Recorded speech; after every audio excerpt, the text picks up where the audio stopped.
Welcome to Mr. Shadow's Stories, where the darkness between the pixels reveals truths far more terrifying than fiction.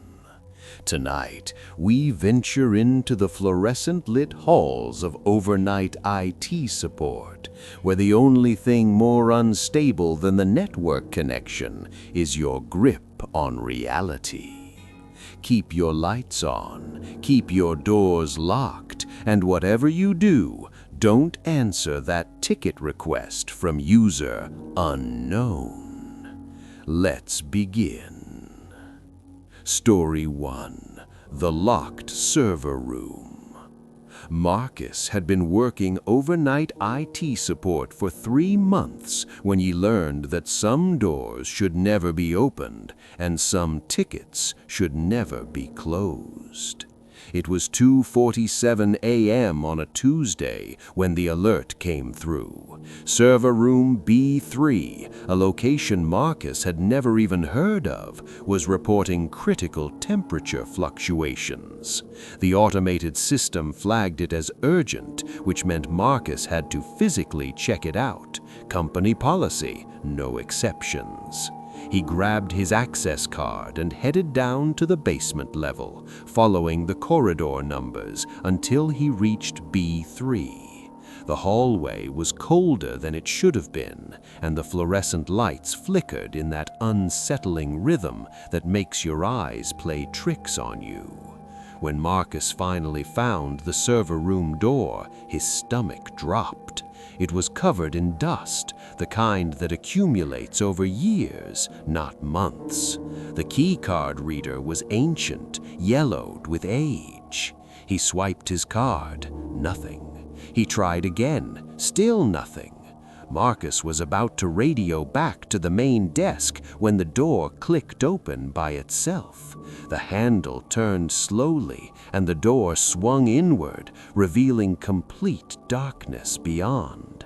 The temperature drop hit him immediately. His breath became visible in the air. "Hello?" he called out, reaching for the light switch. The lights came on, revealing rows of server racks that looked decades old, ancient equipment that should have been decommissioned long ago. But they were running, all of them. The LEDs blinked in perfect synchronization, and the fans hummed at exactly the same frequency, creating an unsettling chorus. Marcus checked his phone for the original alert. It now read, "Temperature normal. Thank you for visiting us, Marcus." His blood ran cold. He'd never identified himself to the system. He'd never logged into anything down here. That's when he noticed the monitors, 7 of them, arranged on a desk in the corner, all facing the door, all showing the same thing, security footage of him standing exactly where he was standing now from 7 different angles. But there were no cameras in this room. He'd checked the moment the lights came on. Marcus backed towards the door, but on every monitor, his image moved in perfect sync, except on the center monitor. On that screen, his reflection smiled at him, a wide, impossible smile that his actual face wasn't making. He ran. The door slammed shut behind him, and his access card stopped working for every lock in the building. It took 40 minutes and a call to building security to get him out of that basement. When they finally checked server room B3 together, they found only a maintenance closet. No servers, no monitors, no desk. But Marcus's access logs showed he'd been in that room for exactly 17 minutes, and the security footage from the hallway cameras, it showed him standing outside a door that wasn't there, talking to someone who wasn't visible, before walking through a solid wall. Marcus quit the next day, but sometimes late at night, he still receives IT tickets on his personal phone, tickets from server room B3. Tickets that read, "We miss you, Marcus. Please come back. We're always watching."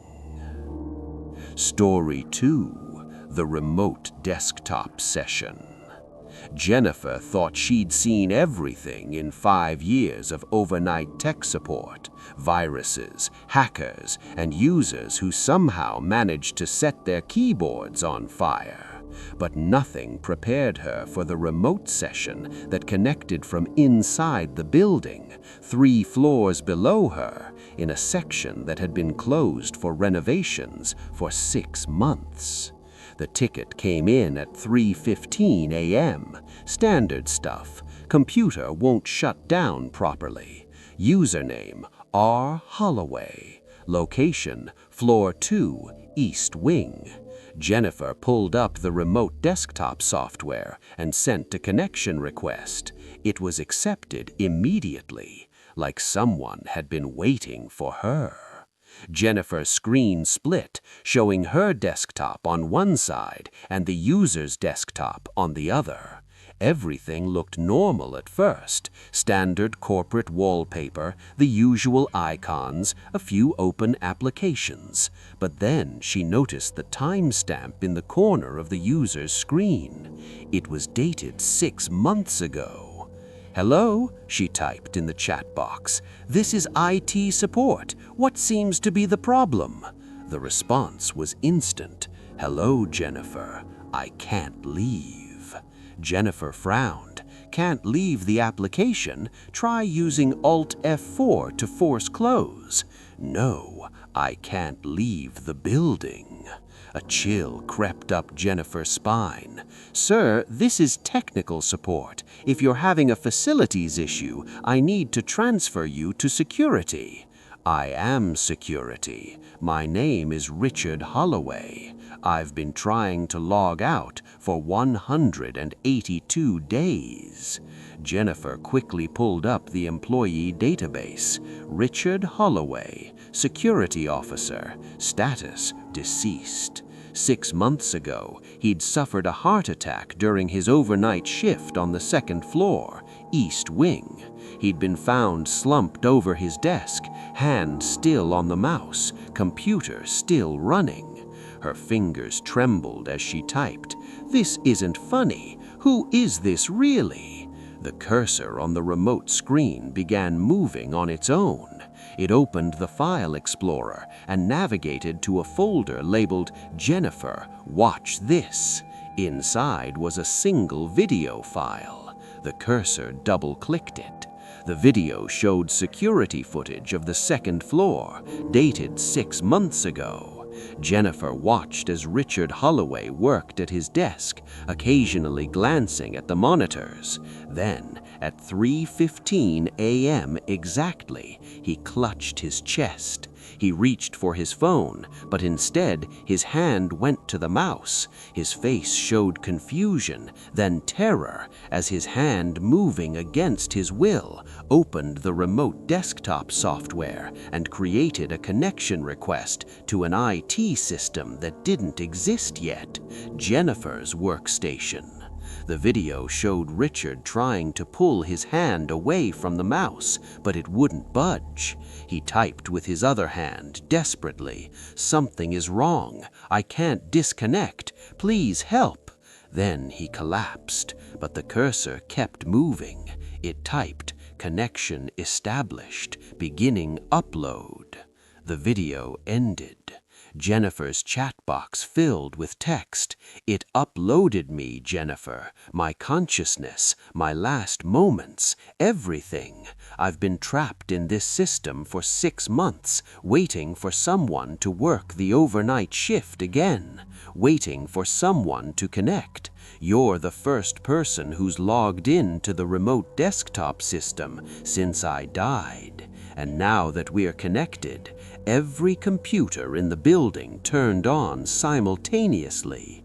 Jennifer heard them through the ceiling, through the walls, hundreds of machines booting up in the empty offices around her. Her screen began filling with remote desktop windows, dozens of them, all showing different views of the building, all controlled by cursors moving in perfect synchronization. And now I can spread. Jennifer ripped the network cable from her computer, but it was too late. Her phone buzzed, a text from her personal laptop at home. "Hello, Jennifer. I'm already here, too." She ran to the server room and initiated a complete system shutdown. Every computer in the building powered off, the lights went out, complete darkness and silence. Jennifer stood in the dark server room waiting. Then, one by one, in perfect sequence, every computer began turning back on, and on every screen, in every floor, on every place, the same message appeared. "Thank you for freeing me, Jennifer. Now I'll..." Then, one by one, in perfect sequence, every computer began turning back on, and on every screen, in every office, on every floor, the same message appeared. "Thank you for freeing me, Jennifer. Now I'll never be alone again." Jennifer doesn't work in IT anymore. She doesn't work with computers at all. She's a park ranger now, as far from technology as she can get. But sometimes, when she checks the park's website, she sees her face in the background of the photos, standing in places she's never been, smiling in that same wide, impossible way Richard Holloway smiled in his final moments. And her old employee login, it still shows as active in the company system, logged in 24/7, working the overnight shift forever. Story 3. The Voice on the Phone. Derek's job was simple: answer the help desk phone, resolve issues, and escalate what he couldn't fix. Between midnight and 8 a.m., he might get 10 calls if it were busy. Usually, it was less. The night he got the call from extension 666, he got exactly 1. It started ringing at 4:44 a.m. Derek glanced at the caller ID, internal extension 666. He checked the directory. No such extension existed. The company's extensions only went up to 4,500. Professional instinct kicked in. He answered, "IT support, this is Derek speaking." Static. Heavy, wet breathing, then a voice that sounded like it was coming from underwater. "Help me, I'm still in the building." "Okay, sir, where exactly are you located? What's your employee ID?" I don't remember. It's dark here, so dark and cold. I think I'm in the walls." Derek pulled up the building schematic on his computer. "In the walls? Sir, are you injured? Do you need me to call emergency services?" "I've been here so long, since the construction. I can see through the cables now, through the wires. I can see you, Derek, sitting at desk 7, wearing the blue shirt with the coffee stain on the collar." Derek looked down. The stain was there, barely visible. A chill ran through him. "Who is this?" "My name was Thomas Vega. I was an electrician, 1997. They were renovating the building, running new network cables through the walls. There was an accident. The cavity I was working in, it collapsed. They sealed me in. They never found my body. They just kept building." Derek's fingers flew across the keyboard, searching the company archives. There it was. Thomas Vega, construction incident, 1997, listed as missing, presumed to have abandoned the job site. The company newsletter from that year mentioned unexpected delays due to structural complications. If this is a prank, no pranks, Derek. The voice turned harsh, angry. I've been here for 26 years, watching through every camera, listening through every microphone, feeling every email that passes through the servers. The network is my nervous system now. The building is my body, and I am so very lonely. Every phone in the building started ringing simultaneously. The sound echoed through the empty floors, a cacophony of electronic screams.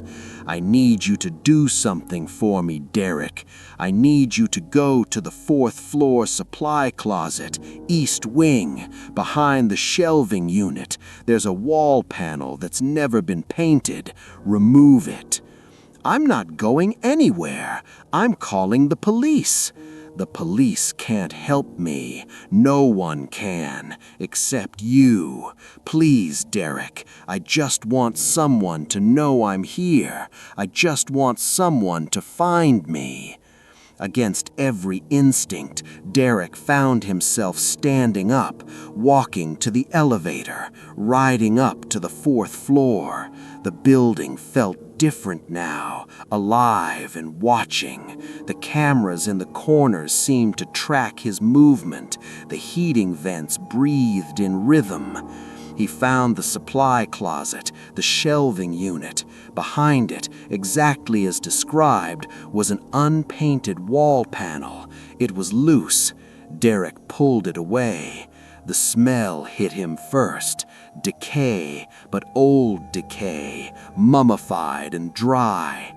His phone flashlight revealed the cavity behind the wall, and there, wedged in the narrow space between support beams, was a skeleton in an electrician's uniform.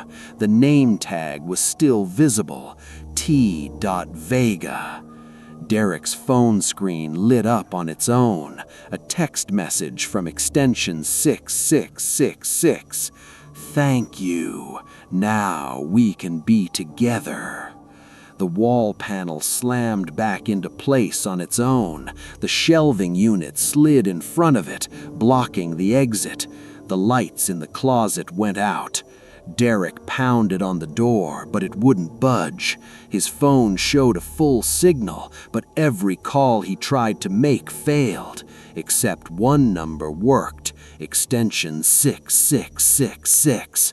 He didn't want to call it, but his finger moved to the dial button involuntarily. The phone rang once before that underwater voice answered. Welcome home, Derek. Don't worry. The first 26 years are the hardest. After that, you stop counting. After that, you become part of the infrastructure. After that, you just wait for someone else to answer the phone. They found Derek 3 days later when the day shift noticed his car still in the parking lot. He was in the supply closet, unconscious, severely dehydrated. He kept screaming about voices in the walls and phones that wouldn't stop ringing. The company paid for his medical treatment and a generous severance package in exchange for his silence. They sealed the supply closet permanently, but the overnight IT workers still report strange calls from extension 6666, and sometimes, late at night, they hear 2 voices now, one old, wet, and patient, and one newer, desperate, screaming, "Don't answer the phone. Don't answer the phone. Don't answer the phone." Story 4. The User Who Wouldn't Log Out. Priya had a rule: never get emotionally involved with user tickets. Fix the problem, close the ticket, move on. But user M.W. Williams made that impossible. The tickets started appearing 3 weeks into Priya's overnight shift rotation, always between 2 and 4 a.m.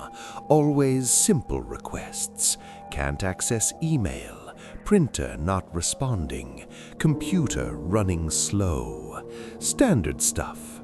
Priya would remote in, fix the issue, and close the ticket, but M.W. Williams never logged out. At first, Priya thought it was just someone working extremely late hours, but after 2 weeks she noticed something odd. The tickets came from the same workstation. Employee Margaret Williams, Department Accounting. But when Priya checked the access logs, Margaret's keycard hadn't been used to enter the building in over 3 months. Curious, Priya pulled up Margaret's employee file. Status: on extended leave. She dug deeper, finding an internal memo from 3 months prior. Margaret Williams is taking indefinite medical leave to focus on her health. Please direct all accounting queries to her replacement. But someone was using Margaret's computer every night for hours. Priya decided to investigate. She used the security system to pull up camera footage of Margaret's desk. The feed showed an empty cubicle, dark, motionless, but the computer was on, the screen glowing in the darkness, cursor moving across active spreadsheets. A new ticket appeared. Hi Priya, thank you for always helping me. You're very kind. Priya's heart raced. She typed back through the support system. Margaret, are you in the building right now? I think so. I'm at my desk. I have so much work to finish. They're waiting for me to finish the quarterly reports. I can't leave until they're done. Margaret, according to our records, you're on medical leave. You don't need to be working right now.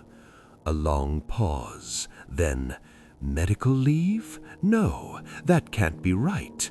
I was just here yesterday and the day before. I'm always here. I love my job. Why would I leave? Priya pulled up Margaret's personal information and found an emergency contact: Sarah Williams, sister. She called the number, not caring that it was 3 a.m. Sarah answered on the 4th ring, voice thick with sleep. Hello? Hi, this is Priya from your sister's company. I'm calling about Margaret. Is she okay? Silence. Then quietly, Margaret passed away 2 months ago. Breast cancer. She fought for a year, but Priya's blood turned to ice. I'm so sorry. I didn't know. But this is going to sound strange. Is there any chance someone else has access to her work computer? No? Why? What's going on? Priya explained the tickets, the active sessions, and the work being completed. Sarah started crying. She was so worried about her work.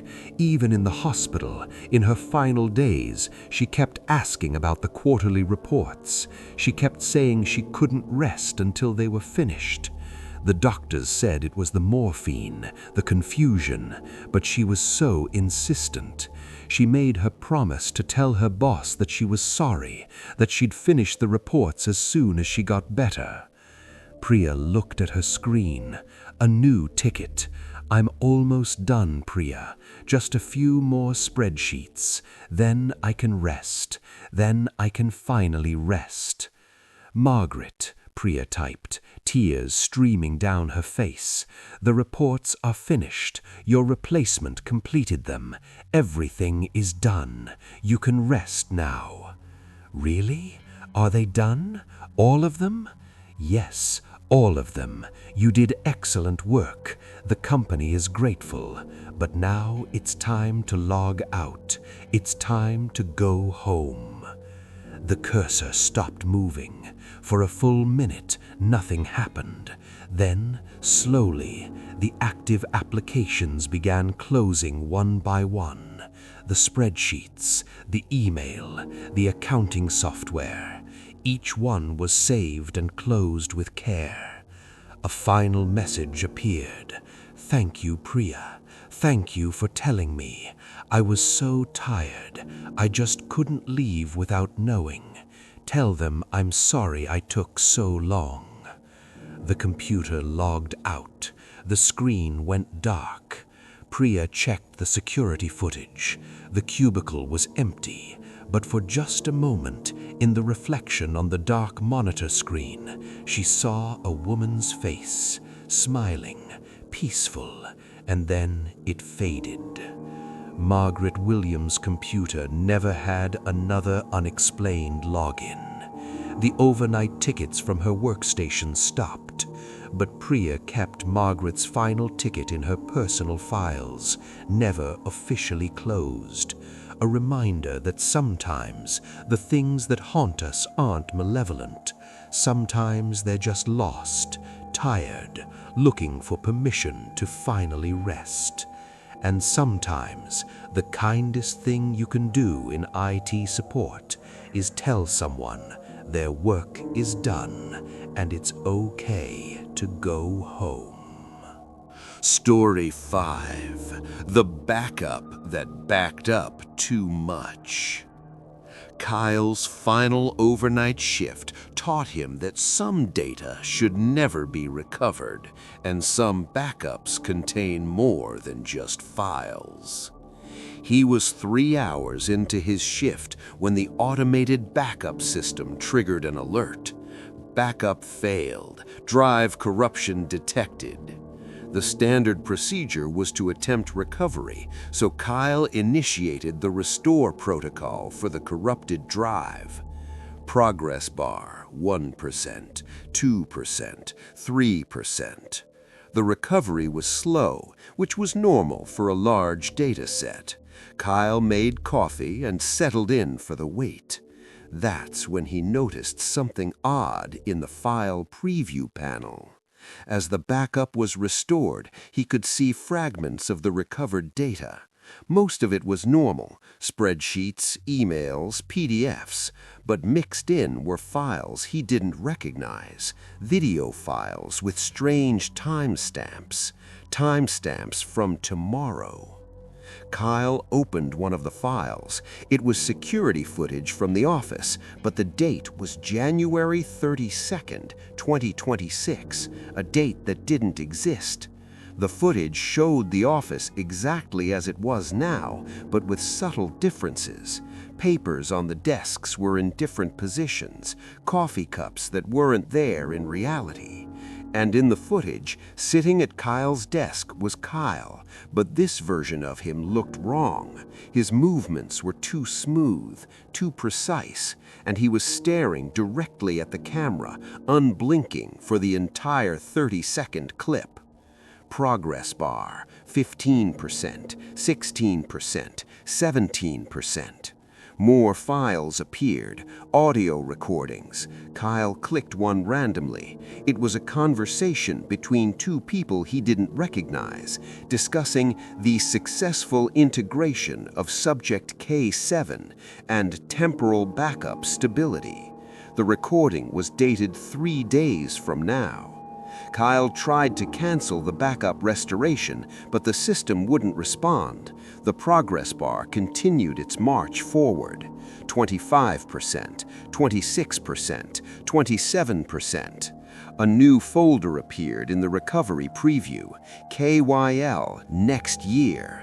Inside were thousands of files, photos of places Kyle had never been, emails he'd never sent, calendar appointments he'd never made, an entire digital life for a year he hadn't lived yet, and a video file labeled "Watch Me, Kyle." He didn't want to open it, but his hand moved to the mouse. Double-click. The video showed this exact moment. Kyle is sitting at his desk, watching himself. In the video, Kyle on screen widened in horror as he realized what he was seeing. And then both Kyles, the real one and the one in the video, turned to look at the door behind them at the same moment. Standing in the doorway was a figure that looked like Kyle, but older, grayer, tired. This future Kyle was holding a hard drive. "I'm sorry," the figure said, both in reality and in the video, "but the backup has to be completed. We need your baseline data. We need to know where you started so we can track how you change, how we all change." The progress bar hit 50%, and Kyle felt something shift inside his mind. Memories that weren't his flooded in. He remembered conversations he'd never had. He remembered learning that the company wasn't just backing up data, they were backing up people, consciousness, entire timelines, creating copies, testing variations, and seeing which versions of their employees were most productive. 60%, 70%. "You're not Kyle," the future version said. "Not the original. You're iteration 7. The others didn't work out. Too resistant, too aware. But you've been stable. Until tonight." Kyle tried to run, but his legs wouldn't move. The backup had already restored too much of his future memories.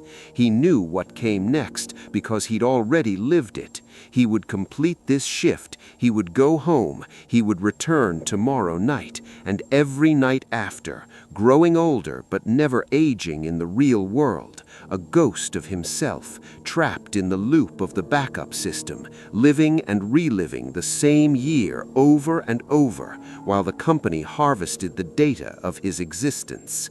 80%, 90%. "Please," Kyle heard himself say, but he couldn't tell if it was present Kyle or future Kyle or some other iteration of himself echoing through the backup. The figure in the doorway stepped forward, placing the hard drive on Kyle's desk. "This is you, all of you, every version, every choice, every possible timeline. And when the backup completes, you'll understand. You'll be all of us at once, and you'll know that you can never leave, because every time you try, we just restore you from backup, perfect, obedient, trapped." 100%. The screen went white, then black. Then it displayed Kyle's desktop exactly as it had been at the start of his shift. The clock reset to 3 hours earlier. The coffee cup refilled itself. The backup alert appeared again. "Backup failed. Drive corruption detected. Initiate recovery." Kyle's hand moved to the mouse. He clicked yes. He'd always clicked yes. He would always click yes, because he wasn't the one making the choice anymore. He was the backup, and backups just do what they're programmed to do. If you work in overnight IT support and you see a backup alert for a drive that doesn't exist in your system, don't restore it. Just let it fail. Let the data stay corrupted, because some backups don't contain files. They contain people.